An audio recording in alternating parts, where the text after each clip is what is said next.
La historia del pueblo de Israel, abordando la Biblia en su entorno, presenta una etapa muy particular que correspondería, por decirlo de alguna manera, a la última fase ya de, en este caso, la existencia de Judá como un reino más o menos establecido. De hecho, ya sería, digamos, como la fase última en la cual se presentarán sucesos importantes que deben ser tenidos en cuenta para comprender cómo este tránsito o este paso que nos llevará de lo que sería el Antiguo Testamento como tal al Nuevo Testamento. Y estamos hablando efectivamente de este periodo comprendido entre el año 63 antes de Cristo, o sea, como lo habíamos mencionado, o sea, momento en que ya las tropas de Pompeyo, este romano, toman el control de Jerusalén en el año 63 al año 135 después de Cristo. O sea, cuando Roma, ya establecido como el gran imperio, logró finalmente sofocar la insurrección de Simón Bar Kokhba. O sea, hasta aquí, digamos, ya fue el final como tal del reino de Israel, ¿no? Del pueblo judío históricamente dado en el territorio de Palestina. De hecho, este periodo, que como dijimos, transcurre del año 63 antes de Cristo al 135 después de Cristo, se conoce como el periodo de la Palestina romana. O sea, ya no están, digamos, bajo la influencia ni de Egipto, ni de Siria, ni de Irán, ni del helenismo, sino que ahora más bien la influencia recaerá sobre la cultura romana.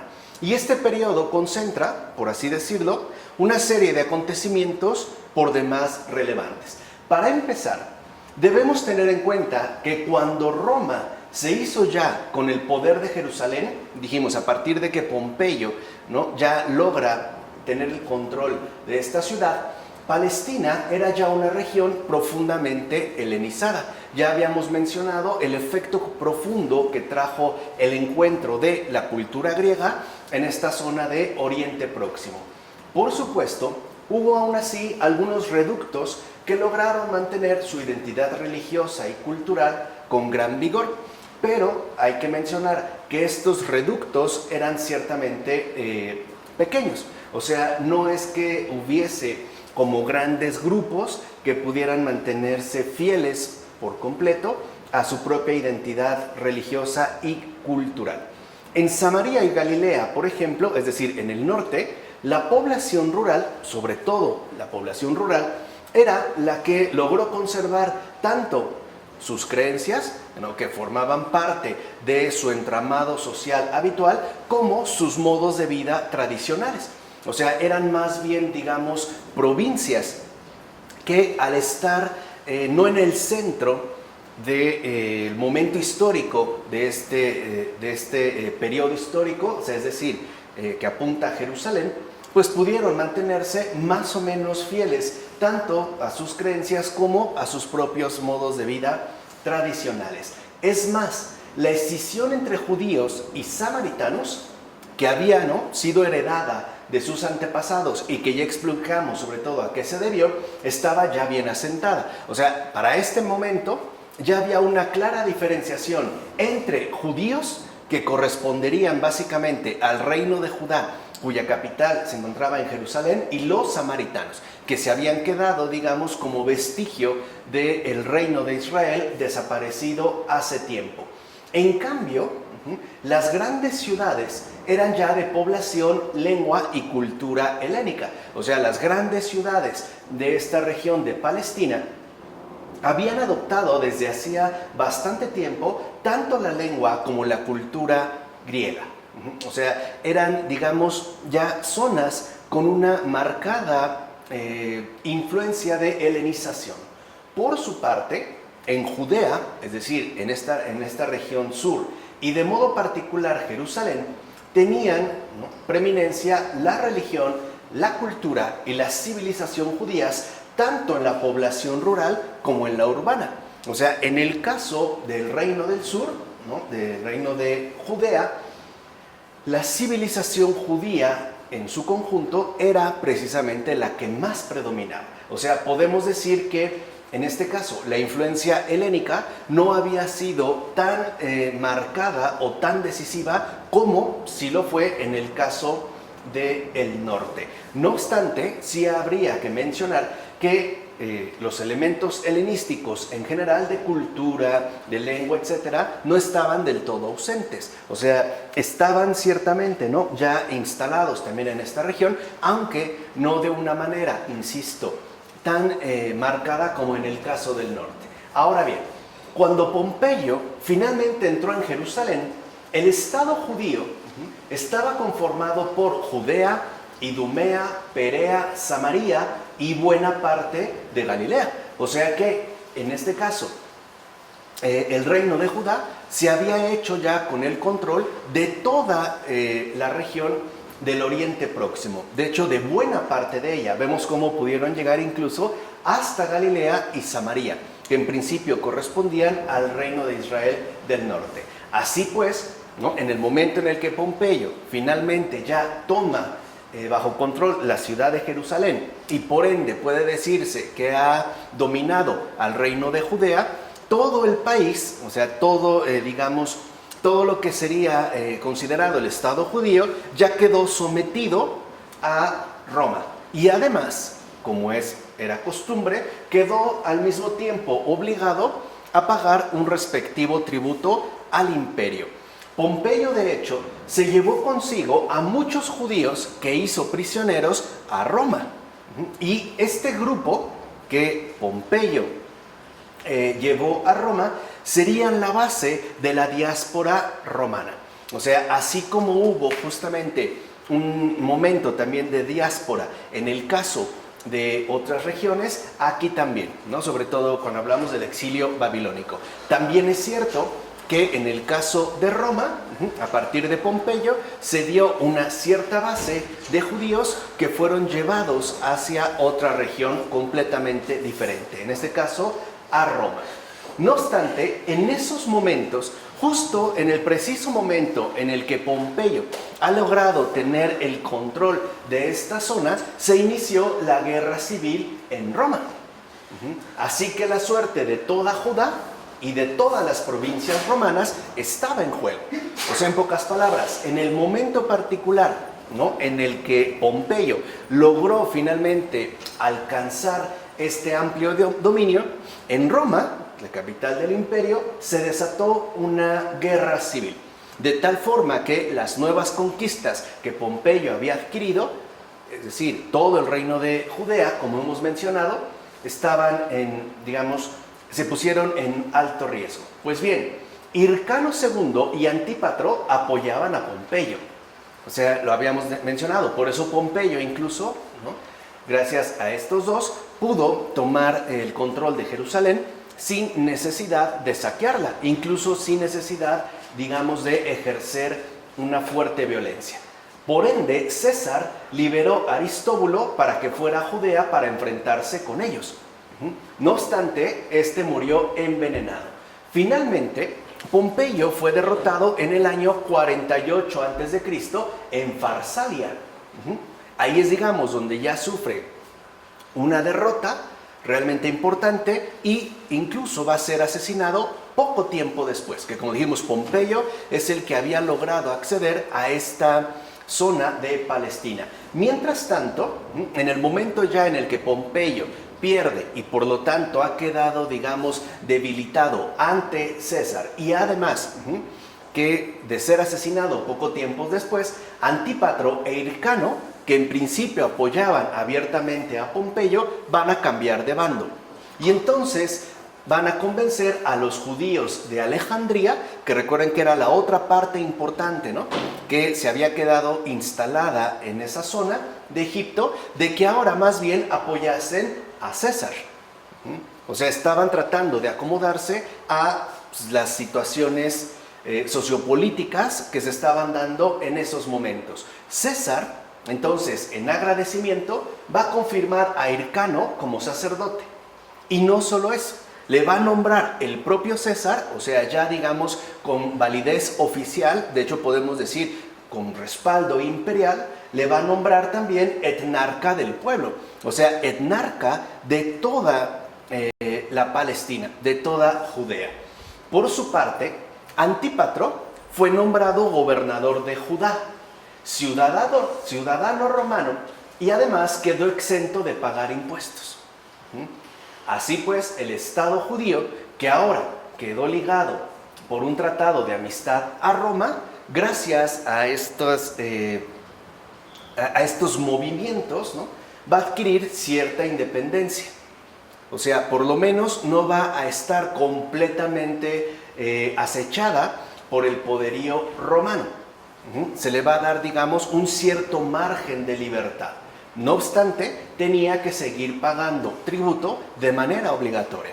O sea, los dejaron más o menos tranquilos, pero ellos tenían que seguir cumpliendo con su respectiva obligación, o sea, el pago del tributo. Antípatro entonces aprovechó la oportunidad para que se nombrara a sus hijos Herodes y Fasael gobernadores de Galilea y Jerusalén respectivamente.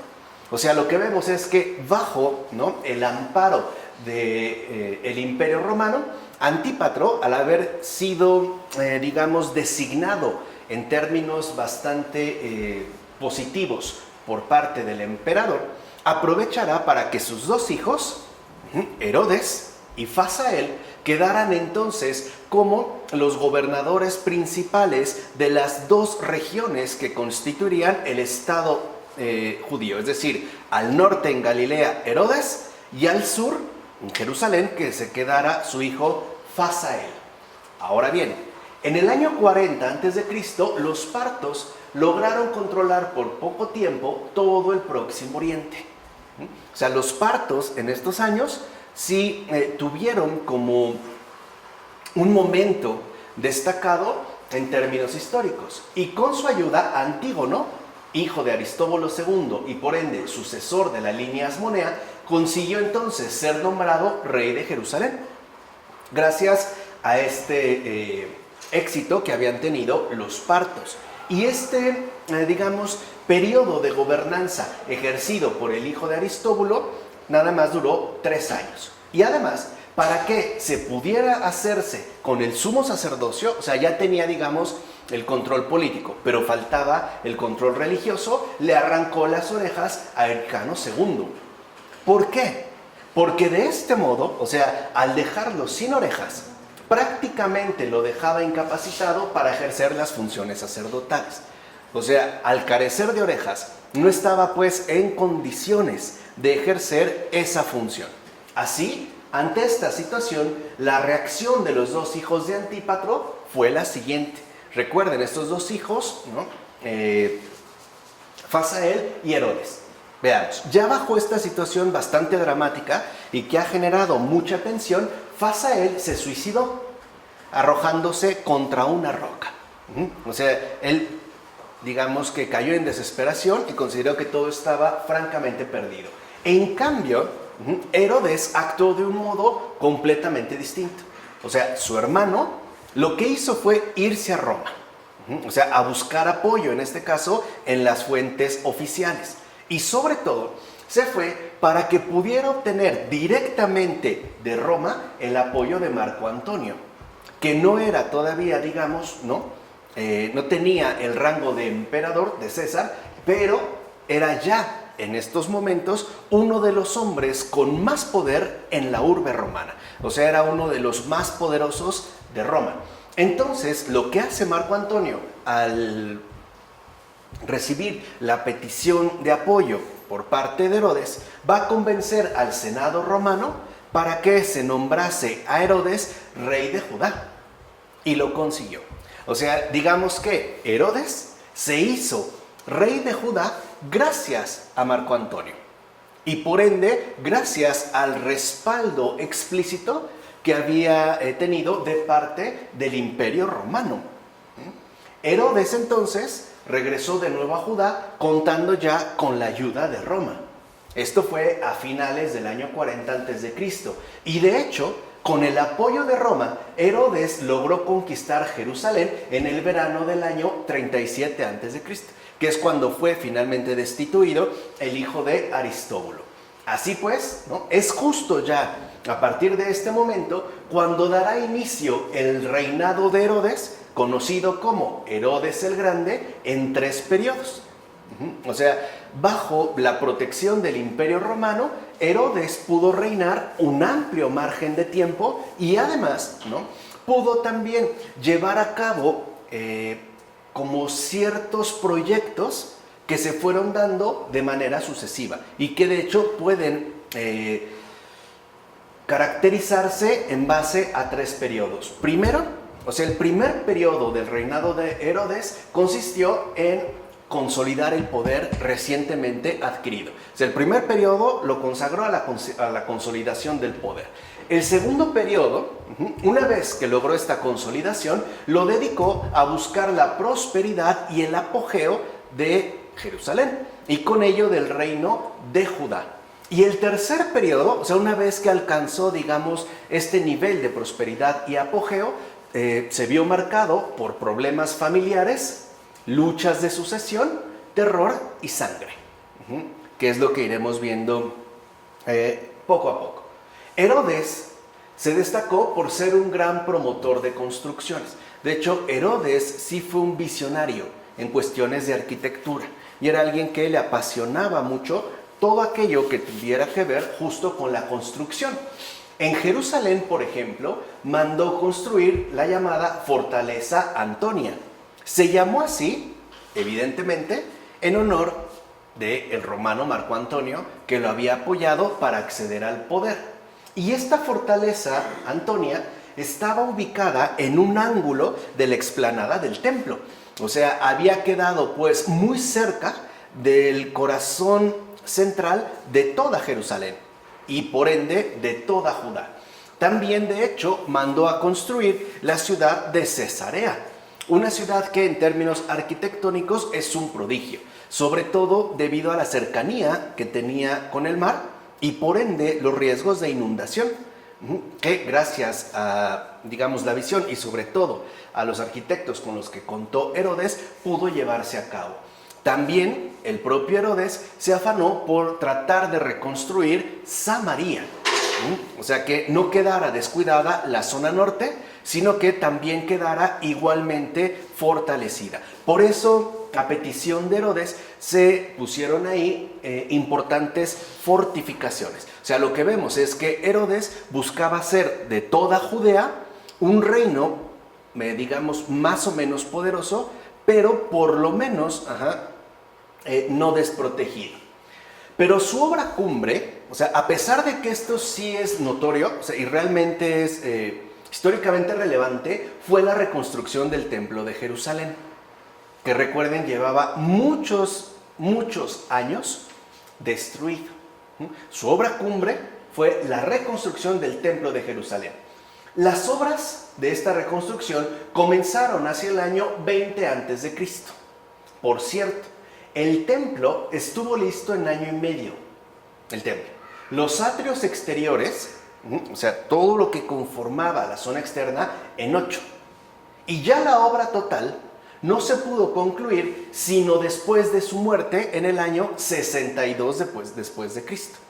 O sea, lo que vemos es que, si bien es cierto, ¿no?, la reconstrucción se inició en vida de Herodes, no se logró llevar a término hasta que éste hubo fallecido, o sea, después de que murió. Además, Herodes asimismo transformó radicalmente tanto el Sanedrín como el sumo sacerdocio.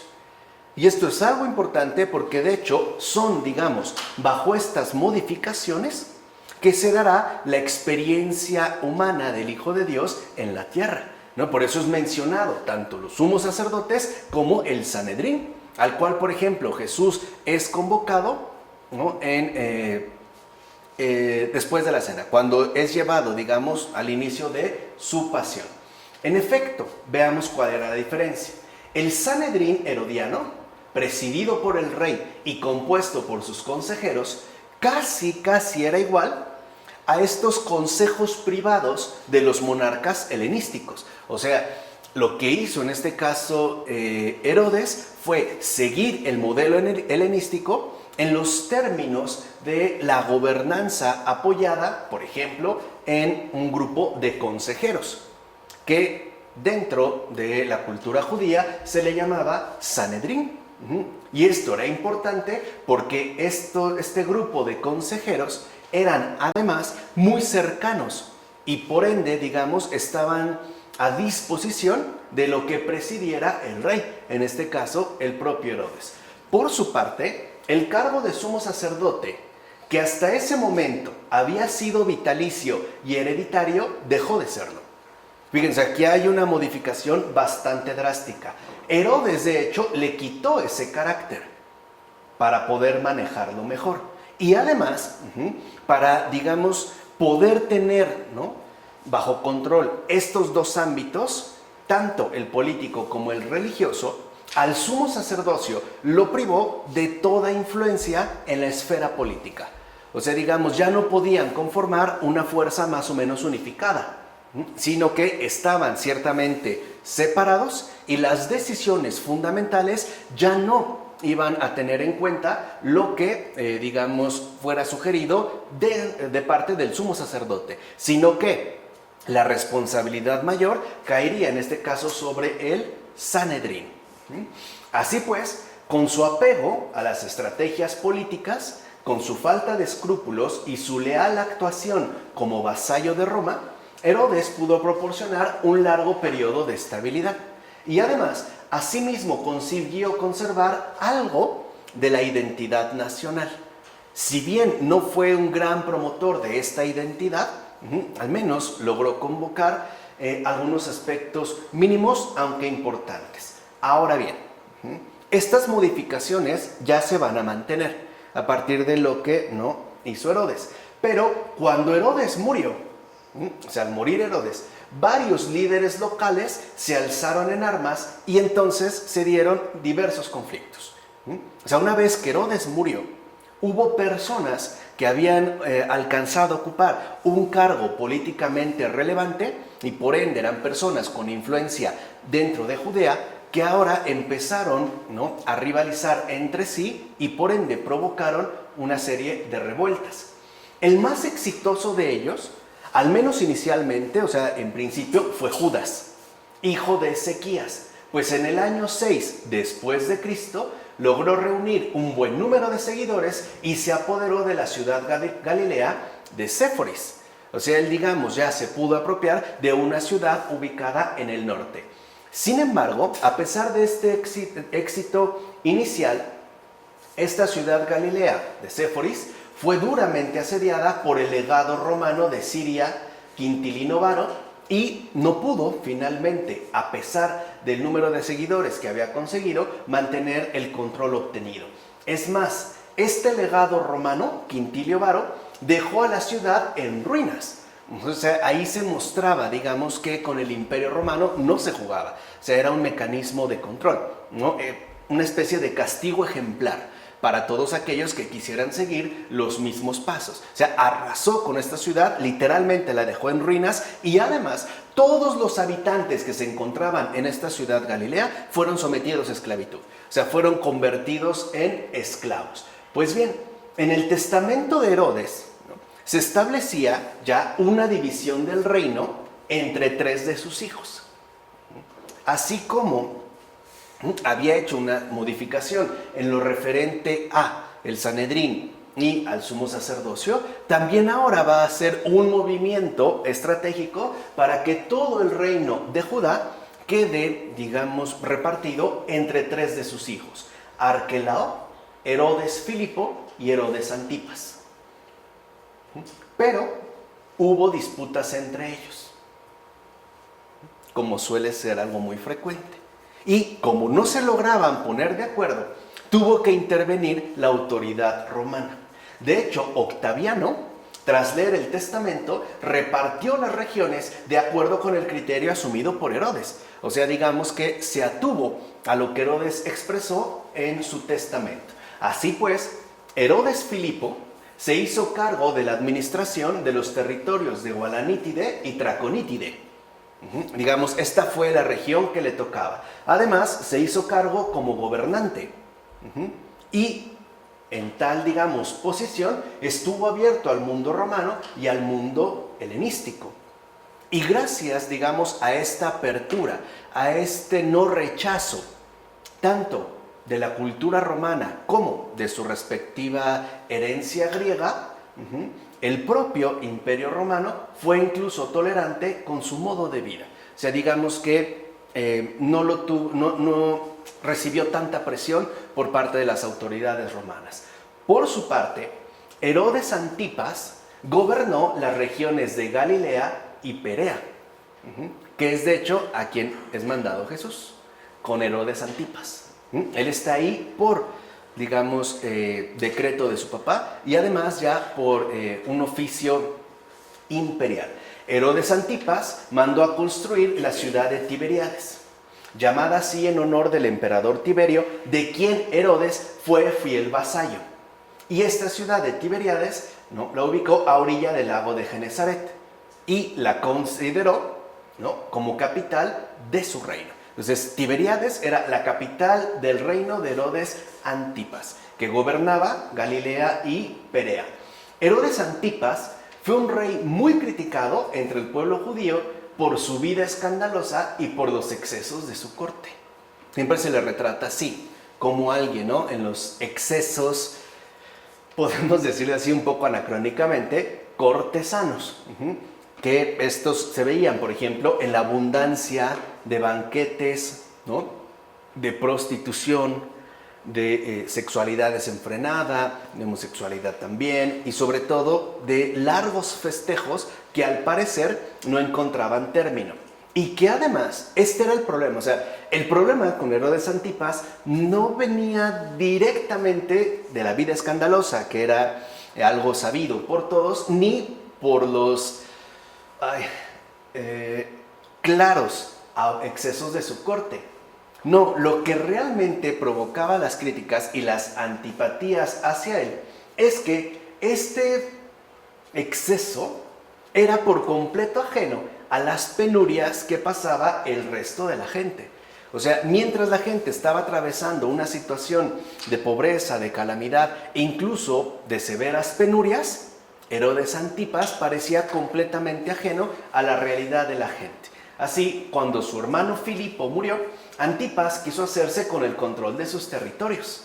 O sea, quiso aprovechar, ¿no?, el fallecimiento de su hermano y quedarse con eso. Pero fue acusado ante el emperador Calígula, quien entonces, por este gesto, lo desterró a las Galias. Y ahí finalmente murió en el año 39, antes de Cristo. Arquelao fue nombrado entonces etnarca de Judea, Samaria e Idumea, pero no se le quiso conceder el título de rey. Y fue el que menos duró en el cargo, ya que en el año 6 después de Cristo, el emperador Augusto lo depuso por incompetente y también lo desterró a las Galias. Aprovechando entonces el momento, se alzó Judas el Galileo y llamó a todo el pueblo para que se dejaran de pagar los impuestos requeridos. Judas el Galileo tuvo entonces muchos seguidores, pero fueron aplastados por las legiones romanas. O sea, otra vez este intento, ¿no?, de insubordinación con respecto al poderío romano. Ciertamente, el pueblo en general, pues sí se sentía oprimido por extranjeros, y lo venía haciendo desde siglos atrás. Así que a todo lo largo del siglo I después de Cristo, sobre todo ya en este siglo I después de Cristo, se dieron diversas revueltas para poder sacudirse ese yugo que, sí, ciertamente había sido largo tiempo soportado. Entonces, así se veían las cosas desde que en el año 63 a.C. Pompeyo entró en Jerusalén. O sea, un poco para que se vea cuál era este trasfondo.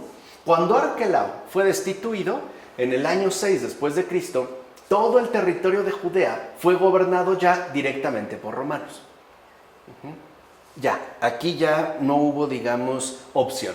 Judea formaba parte de una provincia procuratorial regida por un gobernador, que en algunos momentos llevó el título de prefecto. Después ya no se le llamó prefecto, sino procurador. Y estos fueron los siguientes: Coponio, del 6 al 9 después de Cristo, Marco Ambíbulo, del 9 al 12, Anio Rufo, del 12 al 15, Valerio Grato, del 15 al 26, y finalmente Poncio Pilato. del 26 al 36 después de Cristo. O sea, Poncio Pilato era ya procurador de Judea. Este es pues el momento en que se enmarca la actividad terrenal histórica de Jesús de Nazaret. Y algo importante es que de hecho los sucesos más relevantes de su vida tuvieron lugar en dos regiones distintas, Judea y Galilea. O sea, tanto al sur como al norte. Y además, ambas regiones eran gobernadas con regímenes políticos independientes. O sea, ya no formaban una verdadera unidad, sino que habían sido, digamos, divididas bajo los criterios de la gobernanza romana. Filón de Alejandría, por ejemplo, caracteriza a Poncio Pilato como un personaje violento y cruel. O sea, según el historiador judío, el procurador romano Poncio Pilato era violento y cruel. Y además menciona que Poncio Pilato fue autor de numerosas brutalidades y homicidios. Ahora, Filón de Alejandría, podemos decirlo así, no hablaba en vano, porque este historiador judío vivió precisamente en aquellos años. O sea, fue un testigo directo, ¿no?, de aquello que está, pues, denunciando.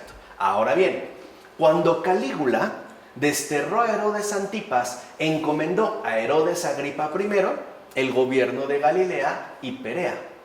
O sea, manda uno fuera y encomienda a Herodes Agripa I que se haga cargo justo de la gobernanza de Galilea y Perea.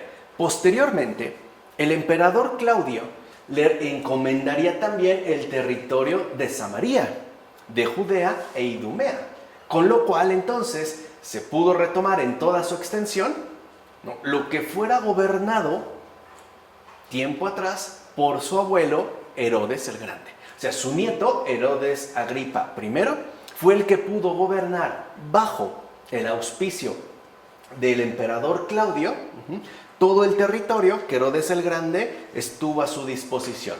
Y en este caso, Herodes Agripa I fue amigo de fariseos y romanos. O sea, digamos que estaba como en buenos términos tanto con los nacionalistas, los fariseos, como con los romanos. Pero murió repentinamente en el año 44 después de Cristo. Al morir, los territorios de Galilea fueron a su vez encomendados a su hijo Herodes Agripa II. Judea volvió a ser provincia romana y su primer procurador en esta fase fue Cuspio Fado, del 44 al 46. En ese tiempo, un personaje llamado Teudas se presentó como profeta y jefe de un movimiento de liberación que logró congregar una gran muchedumbre junto al río Jordán. Teudas prometía que las aguas del Jordán se abrirían para dejarles pasar. Ya sabemos, en una reminiscencia clara y directa a Moisés. Sin embargo, todos sus partidarios que se reunieron ahí a orillas del Jordán fueron disueltos por un escuadrón de caballería enviado por Cuspio Fado. Y de hecho dieron muerte a Teudas y a muchos otros. Así pues, otros tantos levantamientos se fueron dando ya de manera más frecuente a partir de entonces. Y algo llamativo es que todos estos levantamientos eran de tipo mesiánico. O sea, hablaban en términos de una liberación inminente. Y por ende, estos levantamientos mesiánicos adquirieron un claro perfil revolucionario. El procurador Marco Antonio Félix, del 52 al 60 después de Cristo, fue quien implantó ya entonces una política de terror contra los rebeldes, porque estas insubordinaciones, estas revueltas estaban siendo cada vez más frecuentes y numerosas. Bajo tal situación, entonces, mucha gente se sumaba a los llamados de supuestos profetas con la confianza de que Dios mostraría su poder a través de ellos. O sea, a través de estos enviados, a través de estos mesías. Y entre estos destacó un egipcio que reunió a miles de seguidores en el desierto. Incluso los llevó hasta el monte de los Olivos para que, a partir de este lugar, pudieran atacar directamente Jerusalén. Y por cierto, con dicho egipcio es que confundieron a Pablo en una ocasión. como se menciona en el libro de los Hechos de los Apóstoles, capítulo 21, versículo 38. Pues bien, los seguidores del egipcio fracasaron en su intento y los romanos mataron a muchos de ellos. En todo caso, era claro que la anarquía y el desorden social se estaban extendiendo cada vez más por todo el territorio. Fue entonces cuando el emperador Nerón nombró como procurador a Porcio Festo, del 60 al 62. Pero este nuevo procurador no logró mantener la situación bajo control. De hecho, no pudo, pues, establecer, o mejor dicho, restablecer el orden. Al morir, y antes de que llegara su sucesor, el sumo sacerdote Anás, que era saduceo, aprovechó la situación e hizo ejecutar a Santiago, el hermano de Jesús, el apóstol Santiago, que además era cabeza de la comunidad cristiana de Jerusalén. O sea, aprovechó, pues, ¿no?, que hubo un momento donde no había procurador para proceder a matar al apóstol Santiago. Insisto, cabeza de la comunidad cristiana de Jerusalén. Esta ejecución fue deplorada por los observantes de la ley. O sea, incluso, digamos, ¿no?, los propios judíos ortodoxos, ¿no?, condenaron esta ejecución. Así que el asunto no pasó desapercibido, sino que llegó hasta Agripa II, el cual entonces intervino para deponer a Anás. El nuevo procurador fue Albino, del 62 al 64 después de Cristo, a quien solo realmente le interesaba enriquecerse personalmente. O sea, él no tenía ninguna intención de compromiso político y social definido. De hecho, ¿no?, Albino, este procurador, practicó de manera intensiva la extorsión y el soborno, o sea, de manera clara. La situación llegó entonces a tal punto que los nobles y los propios sacerdotes organizaban ya defensas armadas para poder protegerse de los saqueadores, que, como dijimos, estaban básicamente, ¿no?, solapados por la corrupción de Albino. O sea, los sobornaban para que los dejara hacer lo que quisieran. Entonces, los propios nobles y los propios sacerdotes se tuvieron que organizar para defenderse ya en términos armados. Así pues, el último procurador de Judea fue Gesio Floro, el 64 al 66, quien resultó ser todavía más corrupto que Albino. O sea, si con Albino se había dado inicio a una corrupción grave, bueno, con Gesio Floro la cosa llegó al extremo. De hecho, es más, el propio Gesio organizó sistemáticamente el saqueo, tanto de pueblos como de ciudades enteras. O sea, ya no solo se limitaba, por ejemplo, a los nobles o principales de Jerusalén o de algunas otras ciudades. No, arrasaba con todos, pueblos y ciudades enteras. Pues bien, cuando Gesio se atrevió a tocar el tesoro del templo de Jerusalén, o sea, cuando ya también, ¿no?, tomó este tesoro, se llevó 17 talentos, la revuelta fue inevitable. Y lo que finalmente trajo este saqueo por parte de Gesio, perpetrado en el templo de Jerusalén, fue que ya se desató el desorden social. O sea, ya no hubo manera, pues, de poder contenerlo. Muchos se sumaron a las revueltas por motivos religiosos.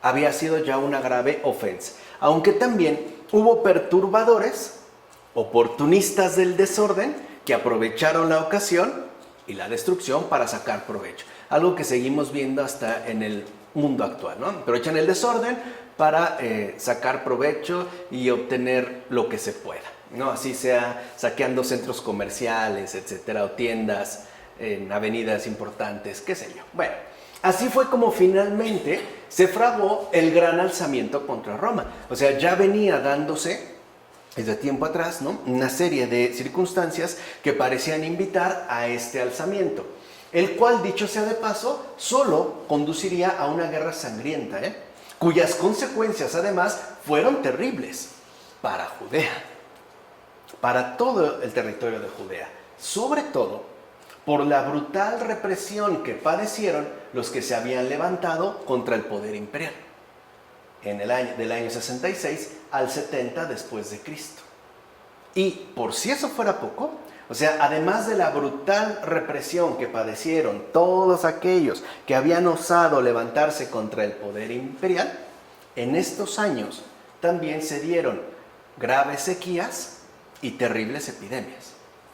Y por si fuera poco, los que aún tenían una posición económica desahogada no se interesaron por las condiciones de vida de sus empleados y jornaleros, siguiendo un poco el ejemplo de Herodes.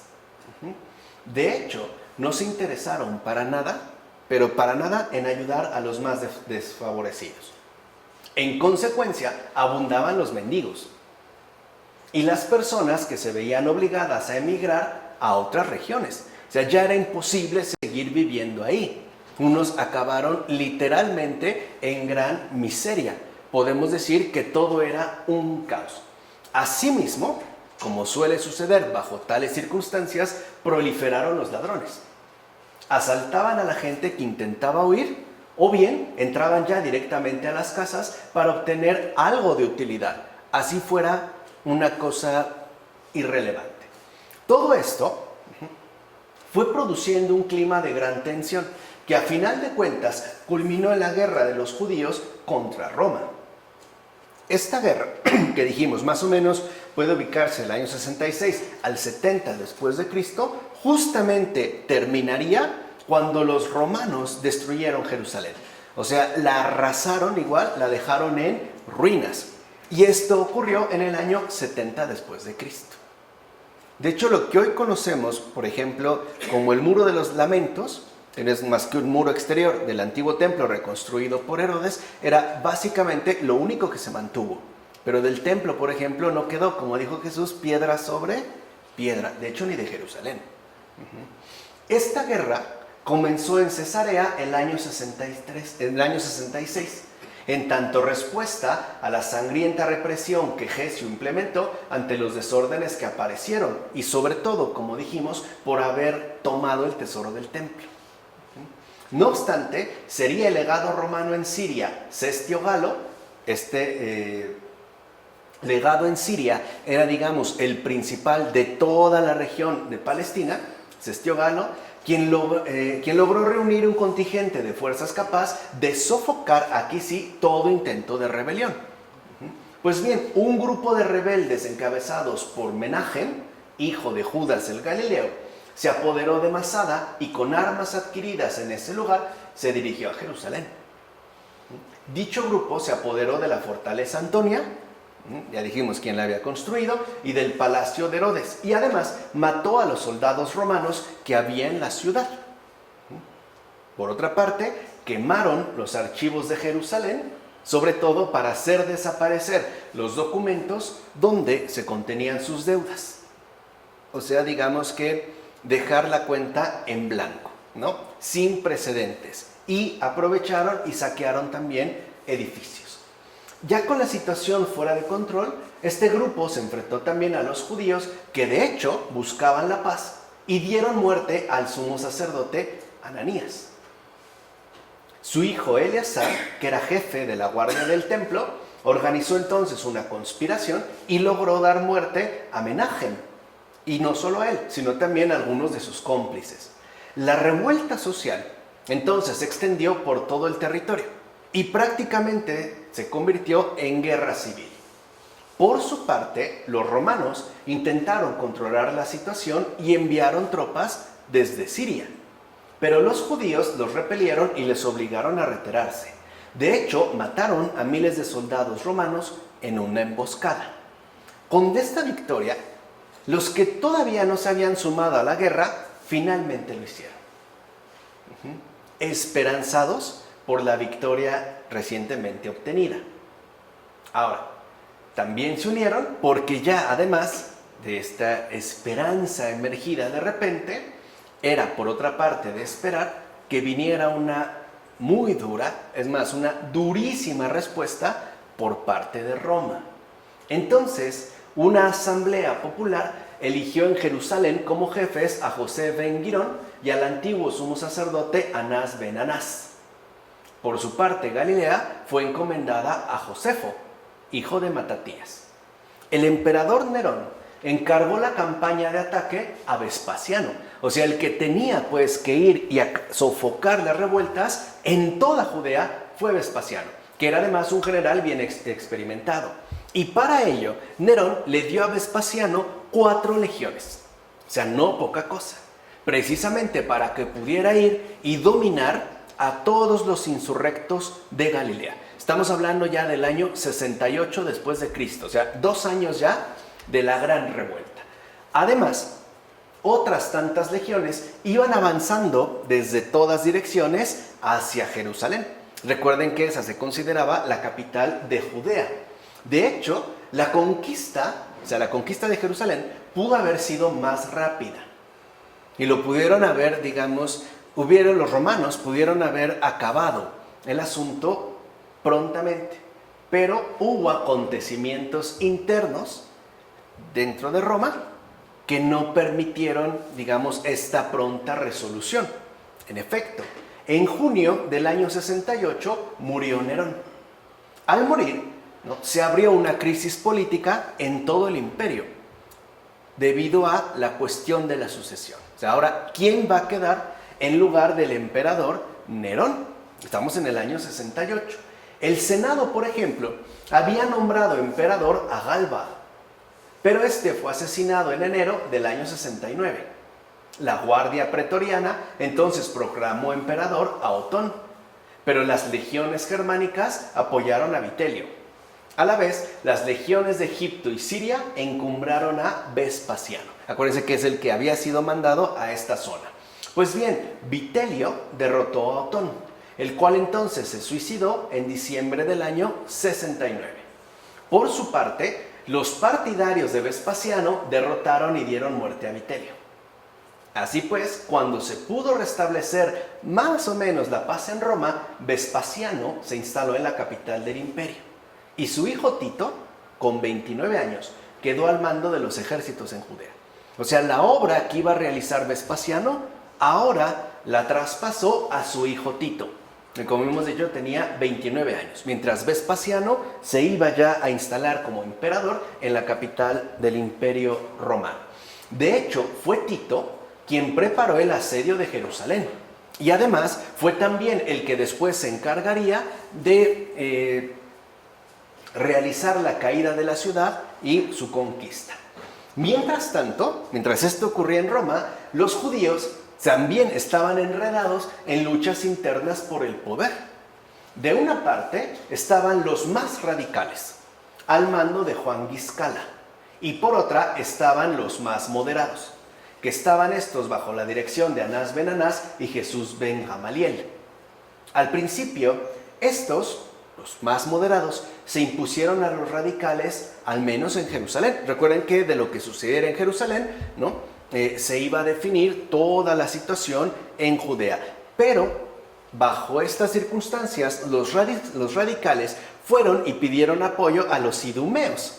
Y entonces estos entraron a la ciudad y dejaron el control a Juan Guiscala. Ahora bien, una vez que los idumeos dejaron ya en la sede del poder a Juan Guiscala, lo primero que hizo es eliminar a sus opositores. Entonces el pueblo, para poder liberarse de su tiranía, recurrió a Simón Bar Giora.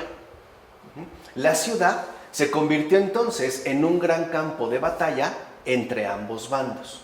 En esta situación, Eleazar y algunos seguidores también se alzaron en lucha. Así que había ya 3 facciones en conflicto. Al final, quien salió vencedor fue Juan Guiscala. Acuérdense que era, representante del ala radical. En esta situación, Tito recibió la orden de avanzar y atacar Jerusalén. O sea, al interior de Jerusalén estaban divididos. Además, estaban sumamente debilitados por las revueltas interiores. Es justo en ese momento que Tito recibe la orden ya de avanzar y atacar Jerusalén. Y solamente cuando Tito estaba ya a las puertas de la ciudad, Juan Guiscala y Simón Bar Giora decidieron unirse para defender la ciudad, pero fue demasiado tarde. O sea, ya la división y por ende el debilitamiento que habían provocado sus enfrentamientos anteriores trajo un desenlace inevitable. Así pues, tras pocos meses de asedio, Tito logró romper la resistencia y entró en Jerusalén en agosto del año 70 después de Cristo. Así pues, casi toda Judea, fíjense, casi toda Judea quedó en ruinas. Y su capital, Jerusalén, fue reducida a escombros. Totalmente, o sea, ahí ya no hubo consideraciones. Por ejemplo, ¿no? A diferencia de Pompeyo, que literalmente no tocó la ciudad, con Tito, en el año 70 después de Cristo, de Jerusalén no quedó nada. La ciudad por completo quedó reducida a escombros el año 70 en Jerusalén. Y ahí vemos, ¿no?, esa advertencia de Jesús cuando llora justamente por Jerusalén. En efecto, Tito, para empezar, ordenó la demolición de todos los edificios del lugar. O sea, todos los edificios relevantes de la ciudad tenían que ser inmediatamente demolidos, con excepción de las 3 colosales torres que habían sido construidas por Herodes. Porque estas 3 quedarían como testimonio, únicamente por eso las conservó, para que quedaran como vestigios, ¿no?, testimonios de la grandeza de la ciudad que Tito no solo había conquistado, sino destruido. Por eso las mantuvo. Solamente para que dijeran, no se trató de un pueblecito cualquiera, sino de una gran ciudad. Así pues, una vez controlada la capital, los pocos focos de resistencia judía que aún quedaban en el territorio de Judea, también fueron sofocados sucesivamente. A partir de entonces, toda Palestina quedó bajo un estricto control de las tropas romanas. Por cierto, no hubo persecución religiosa, ya que el judaísmo, o sea, el fariseísmo básicamente, fue considerado un elemento de provecho para la conservación del orden. O sea, mientras, ¿no?, se mantuviera el judaísmo, parecía que la gente estaba más tranquila y por ende más bajo control. No obstante, tras pocas décadas de cierta tranquilidad, de nuevo explotó la tensión en Judea debido al persistente control imperial. Esto se dio en el año 130 después de Cristo, o sea, 50 años después, ¿no?, de la destrucción de Jerusalén. Y sobre todo va a influir el hecho de que el emperador Adriano, ya en estos momentos, dispusiera modificar la ciudad de Jerusalén a tal punto que prácticamente ésta quedó convertida en una ciudad totalmente romana. Digamos que esta tensión, ¿no?, ya explotó a partir de que Adriano hizo de Jerusalén, o intentó hacer de Jerusalén, una ciudad completamente romana, es decir, de estilo completamente romano. De hecho, sobre las ruinas del templo destruido en el año 70, se construyó un templo dedicado a Júpiter Capitolino. O sea, en lugar del templo que ya había sido destruido, sobre estas ruinas se edificó un templo a Júpiter Capitolino. E incluso se prohibió ya la circuncisión y también estaba prohibido guardar el sábado. Como respuesta a estas medidas, Simón Bar Cosiba desató una nueva y feroz revuelta.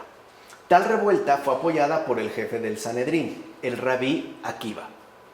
Rabí Akiva fue quien nombró al comandante de las tropas rebeldes Bar Kokhba, en arameo hijo de la estrella, que además hacía, ¿no?, en clara alusión al libro de los Números 24:14, ya que con esta denominación hijo de la estrella, entonces se le atribuía una condición mesiánica de salvación. Dijimos, era como el trasfondo fundamental que sostenía e impulsaba estos movimientos revolucionarios. Pues bien, a lo largo del año 132 después de Cristo, la rebelión fue sumando adeptos en toda Judea.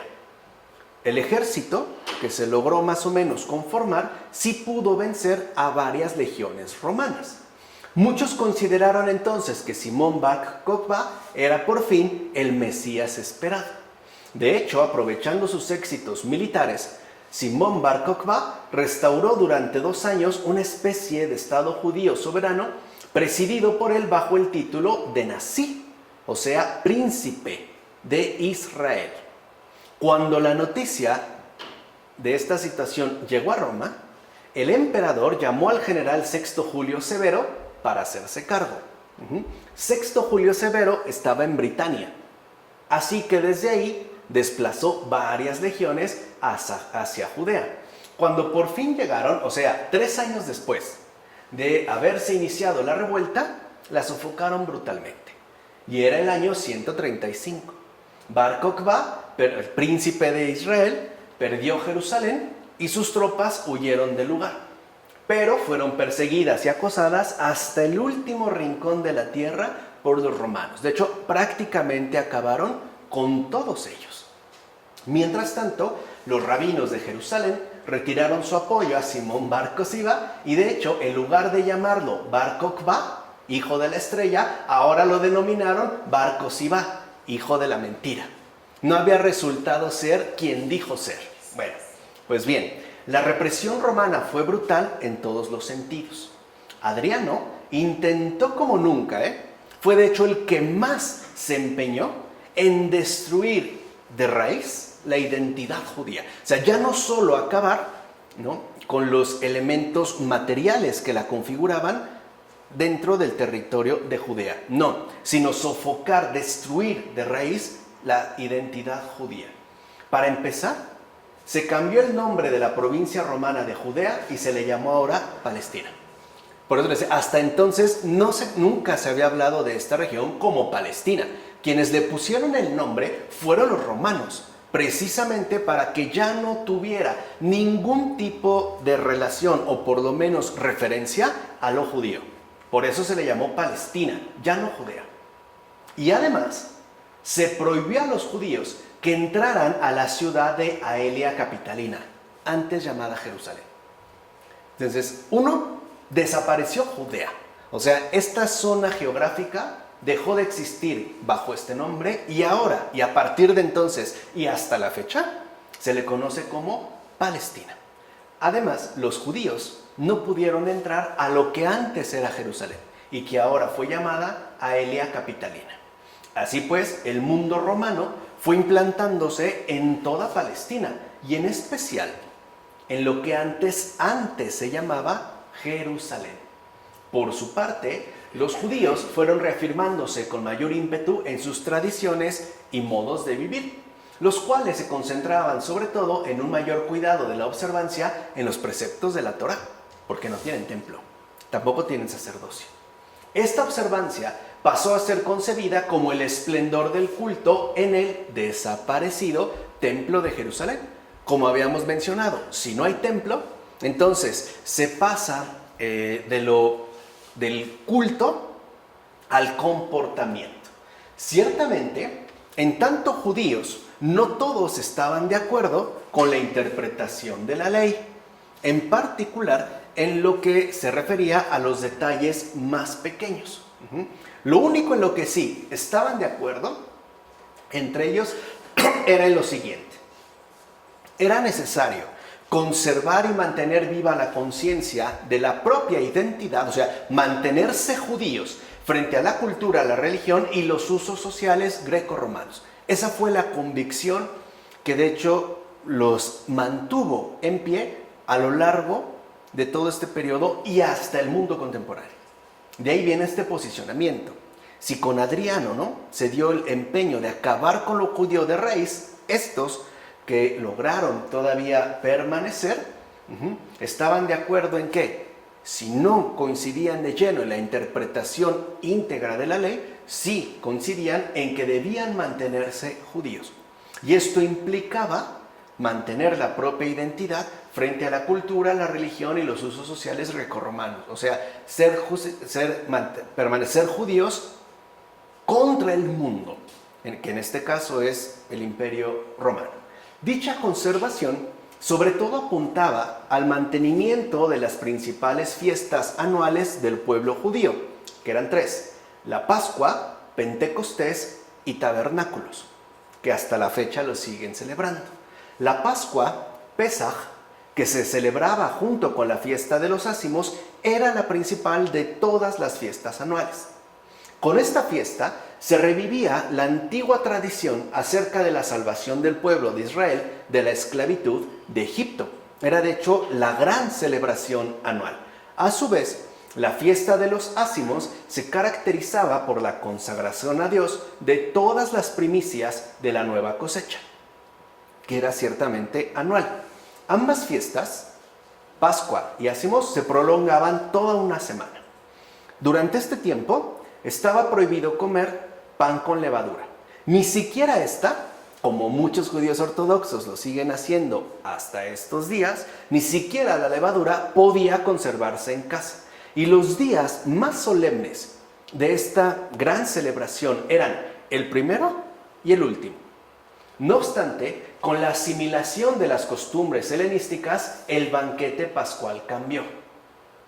Por ejemplo, ya no se comía de pie y a toda prisa, como habían hecho sus antepasados, sino que ahora el banquete de Pascua se hacía estando recostados, es decir, a la manera helenística, y duraba varias horas. O sea, ya no se hacía deprisa, sino que ahora literalmente se convertía en una comida al puro estilo helenístico.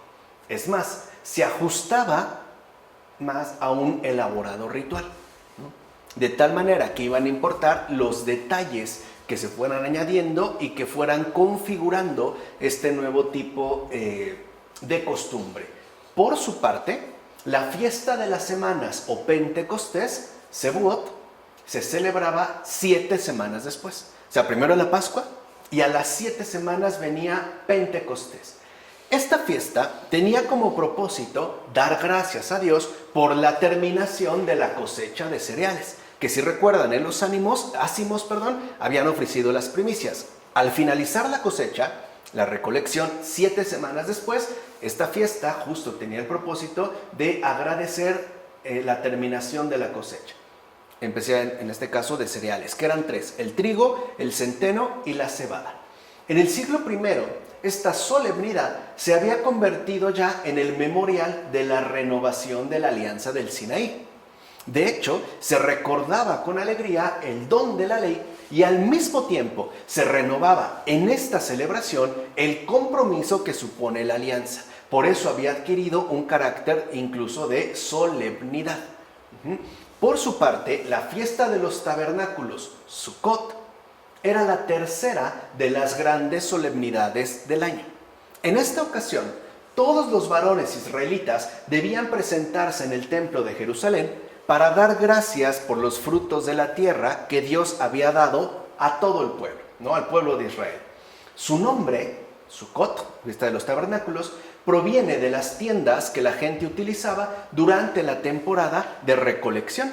O sea, durante la recolección la gente no iba y venía, sino que utilizaba tiendas para poder atravesar estas 7 semanas de recolección sin interrupción y sin necesidad de llevar a cabo difíciles desplazamientos.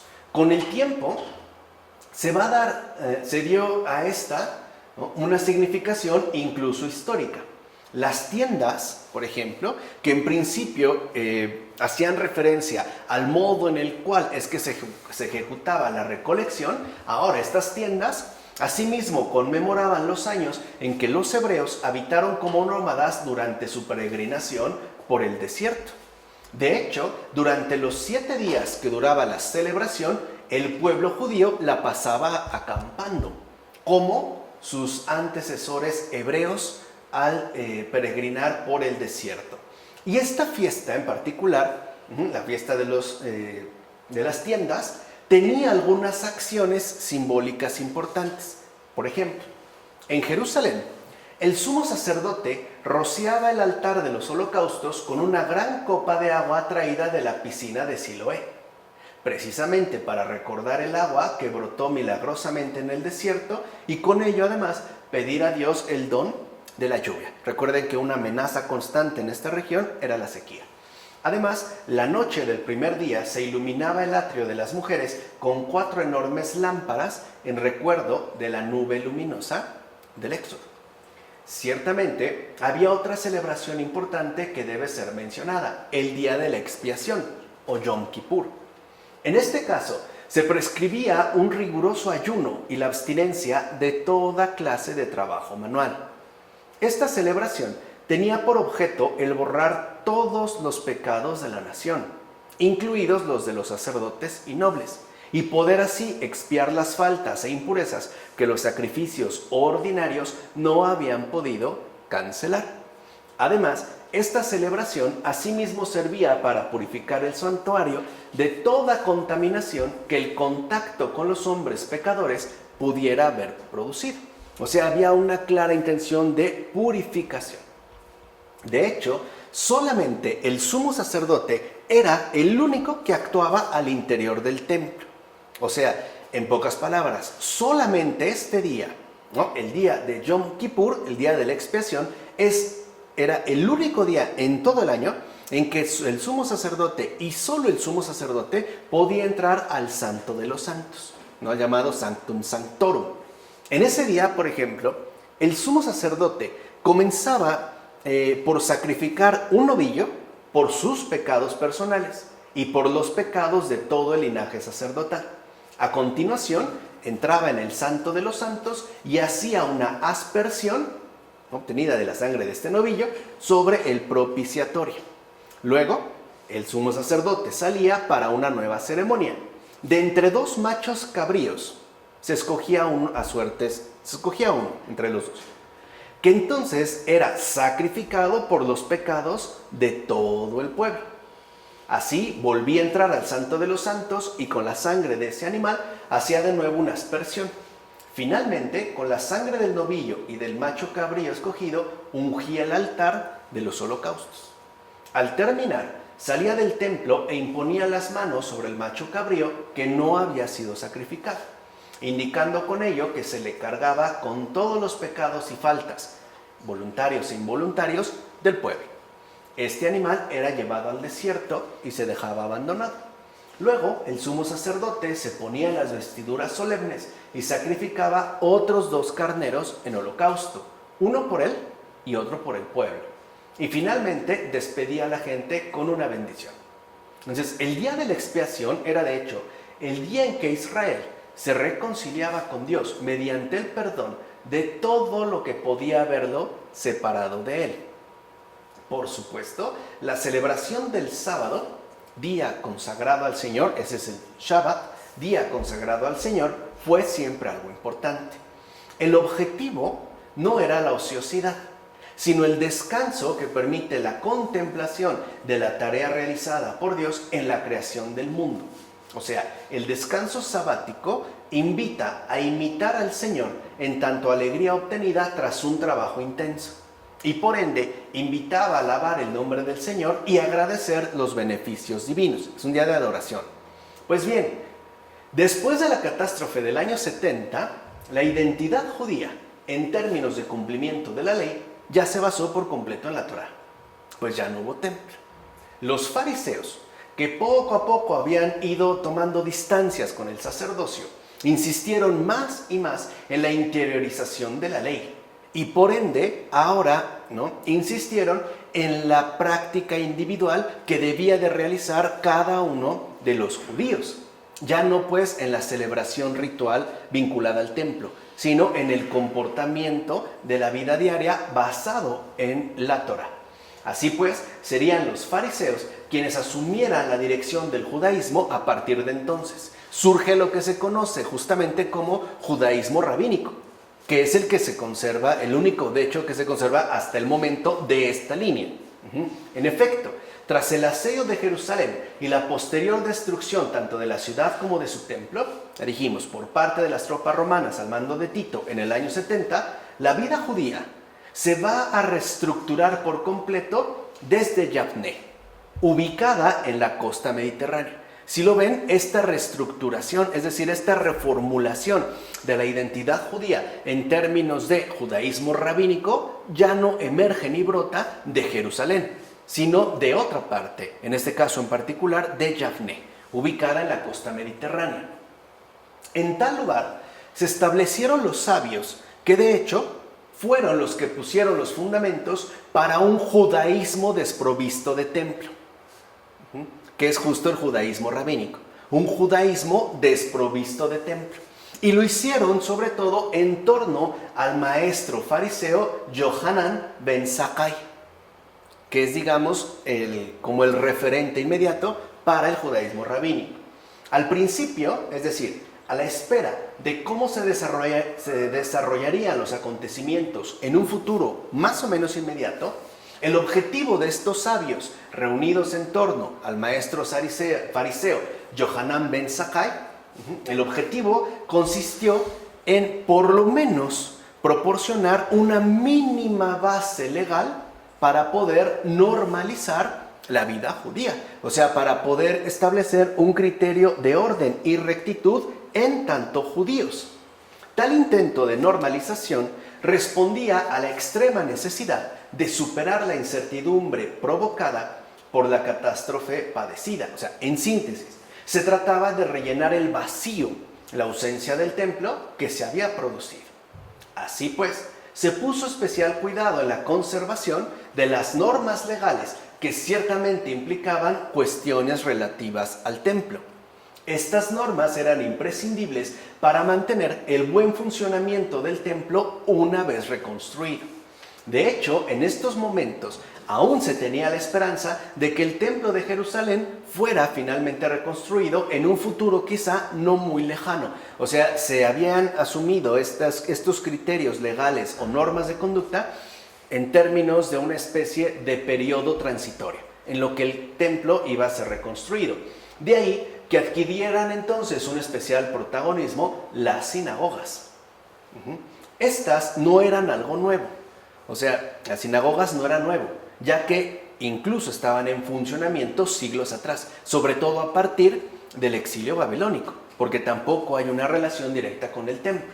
En efecto, incluso antes del año 70 después de Cristo, la necesidad de contar con lugares para recibir instrucción religiosa y poder escuchar la lectura de los libros sagrados había propiciado, incluso al interior de Jerusalén, la proliferación de sinagogas. Estas se volvieron algo frecuente a partir ya del segundo exilio babilónico.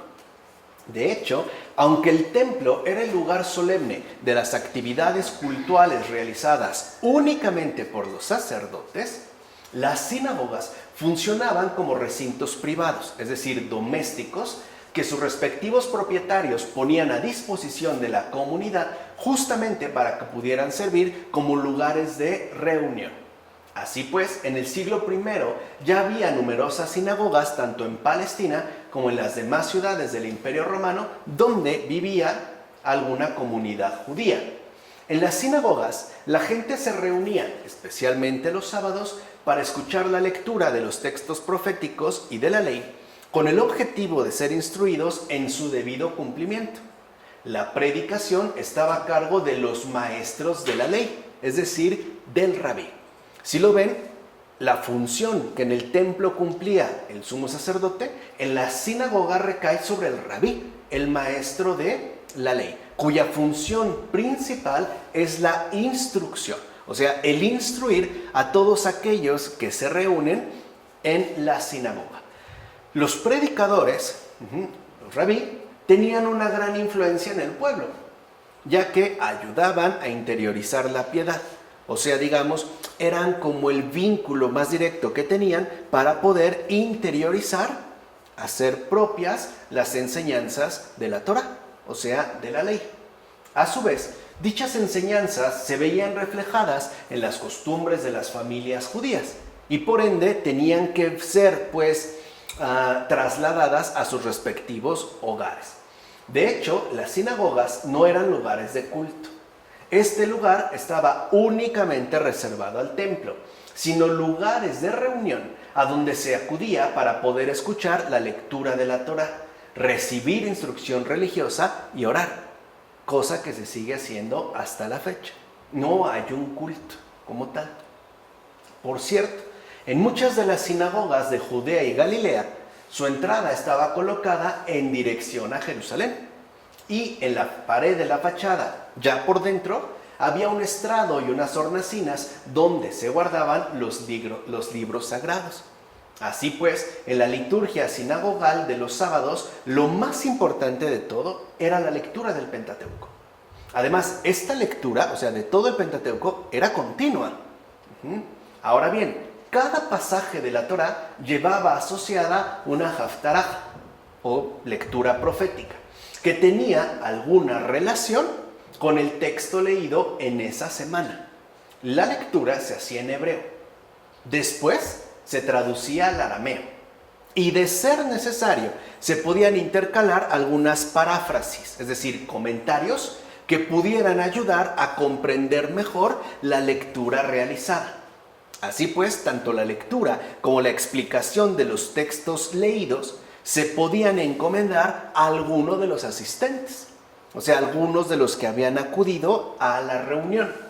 Este tipo de encomienda se hacía si en esta reunión se encontraba algún forastero ilustre, que de un modo u otro era reconocido como capacitado para llevarla a cabo. O sea, no la podía hacer cualquiera, a menos que fuera alguien en quien se reconociera justamente autoridad, como sucedió con Jesús en la sinagoga. Para dar el rollo, para que él haga justo el comentario. Quiere decir que era reconocido como un forastero, pero además con una autoridad y además como plenamente competente para realizar esa función. Ahora bien, en el año 135 después de Cristo, ya no se esperaba la pronta restauración del culto en el templo. Dijimos, la represión que llevó a cabo el Imperio Romano fue verdaderamente aplastante. Así que ahora la renovación del judaísmo ya no se replanteó en relación al templo, sino que ahora se centró de lleno en la Torá. Los maestros de la ley exhortaron entonces a la gente a que se dedicara al estudio de la Torá, la cual de hecho fue entonces elevada, fíjense, desde entonces, ya desde el año 135, ¿no?, al rango de elemento sustitutivo del templo y de su culto. O sea, ahora el pueblo judío no va al templo, va a la Torá, va a la ley, y por eso va a dedicarse de lleno al estudio de la Torá. Y a este estudio exclusivo de la Torá es, por cierto, lo que se le conoce como Talmud. El Talmud es el estudio intensivo, la dedicación completa al estudio de la Torá, incluso desde pequeñitos, incluso desde niños. Bueno, esto dio pie entonces al auge de la tradición interpretativa rabínica puesta ya en práctica en la vida ordinaria, que recuerden que era como el énfasis característico precisamente del judaísmo rabínico. Lo que vemos entonces es que esta tradición interpretativa rabínica es la que se conoce como Halakha. La Halakha pasó a ser entonces la más alta ocupación posible, comparable incluso al esplendor de los sacrificios cultuales en el templo. O sea, vemos que hay pues como una nueva aportación, la Torá y los comentarios rabínicos que se están realizando en torno a la Torá, la Halakha. Así pues, las sinagogas, con sus servicios diarios y sabáticos y sus centros de enseñanza y estudio, se convirtieron ya en el soporte exclusivo de la Torá. Como ya no hay templo y tampoco ya no se piensa en relación al templo, sino en base a la Torá, pues aquello que va a sustentar, digamos, este apego directo a la Torá serán las sinagogas. De ahí que el estudio de la ley pasó a convertirse en lo más importante. De hecho, en torno a dicho estudio de la ley, se establecería una nueva jerarquía rabínica dedicada por completo a custodiar e interpretar dicha ley. Ya no hay una jerarquía sacerdotal, ahora lo que hay es una nueva jerarquía rabínica que mantendrá una relación inseparable con el soporte exclusivo que les aporta la Torá. En consecuencia, los rabinos se presentaron ahora como los depositarios de la ley recibida por Moisés en su doble vertiente. Pues, según ellos explicaban, Dios entregó a Moisés la Torá, entiéndase la ley escrita, o sea, el Pentateuco, y a la vez, Moisés, decían los maestros rabínicos, recibió una explicación detenida acerca de cómo debía ser aplicada esa ley. Y según los rabinos, esta explicación detallada que también recibió Moisés con respecto a cómo debe ser aplicada esa ley, correspondería con la ley oral. Entonces, habría una sola ley dada de dos formas distintas. a través de la ley escrita, pero también a través de la ley oral.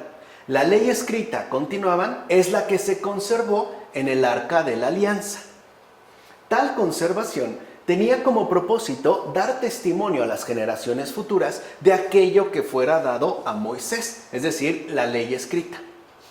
Ahora bien, la ley oral no fue escrita por Moisés, de acuerdo con la tradición rabínica, sino que fue enseñada de palabra a los 70 sabios de su generación, los cuales a su vez la transmitieron de manera oral y enseñaron al pueblo.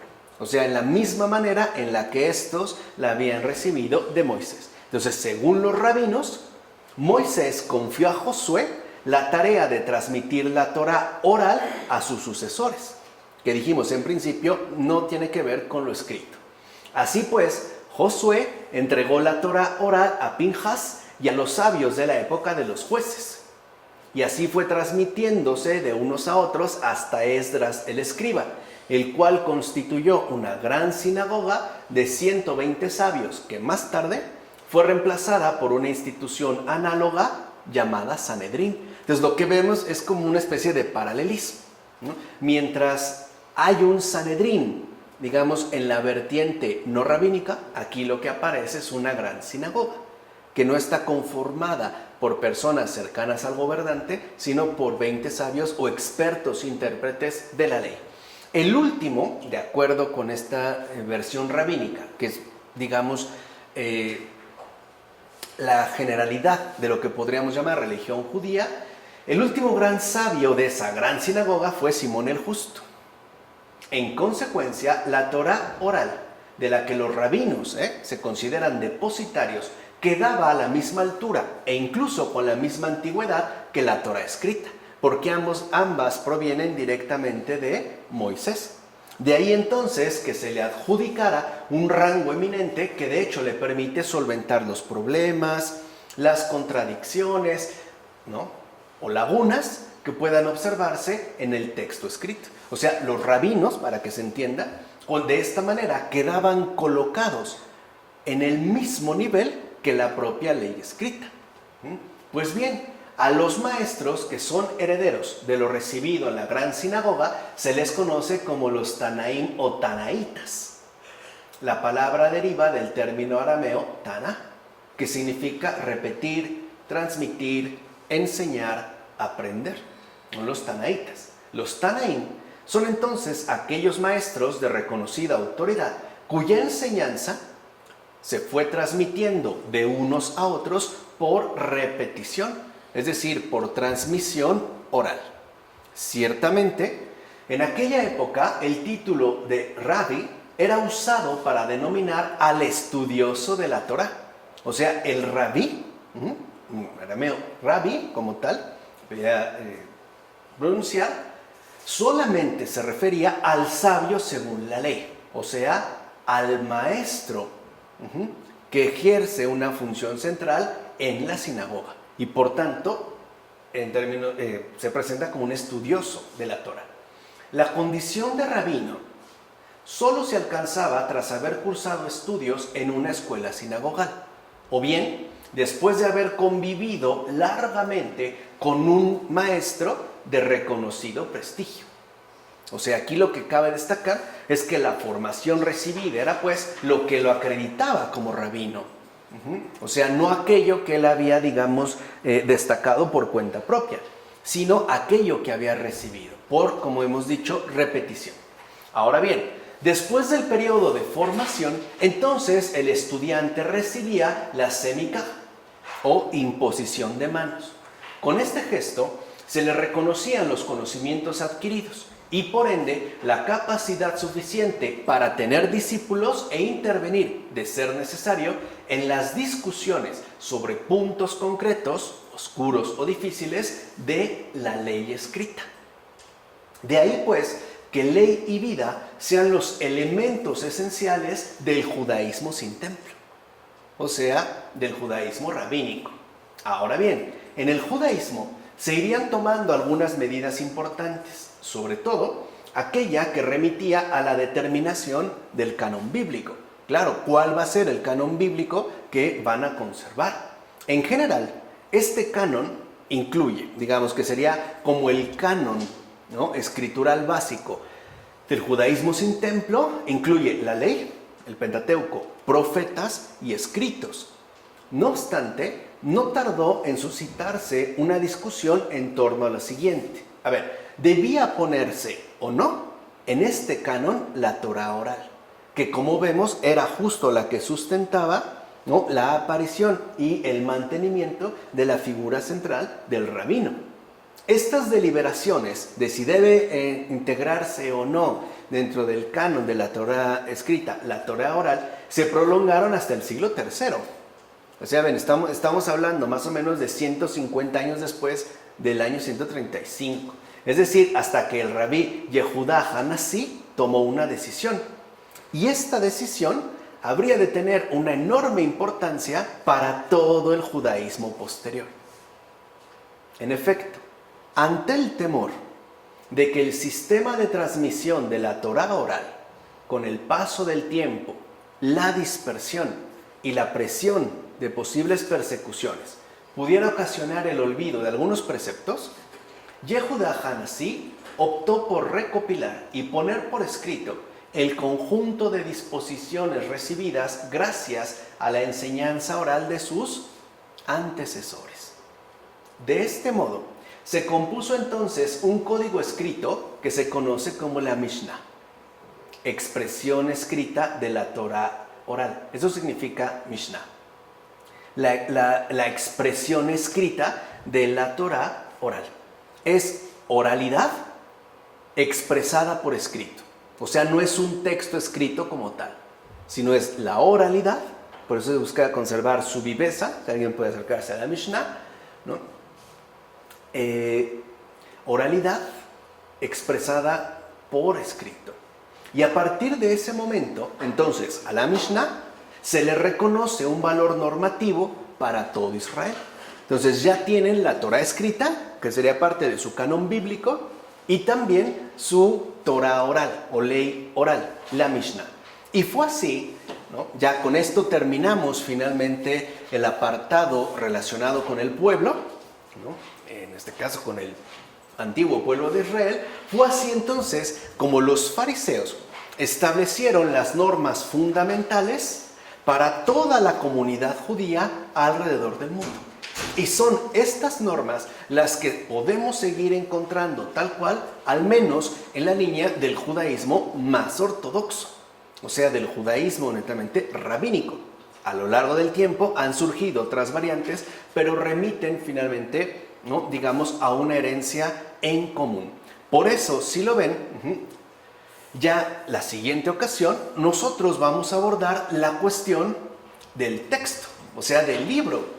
¿Qué es lo que pasa también con esto que llamamos escritura? También tiene un entorno y lo veremos en su, en su conformación integral, es decir, apelando al entorno del Antiguo Testamento, cómo es que realmente se conformó el canon, ¿no?, bíblico del Antiguo Testamento y por supuesto también el canon bíblico del Nuevo Testamento. Pero esto ya corresponderá a la última etapa que nos remite directamente al libro. Recuerden que comenzamos por la tierra, el pueblo y finalmente nos dirigiremos al libro. En nombre del Padre, del Hijo, del Espíritu Santo. Amén.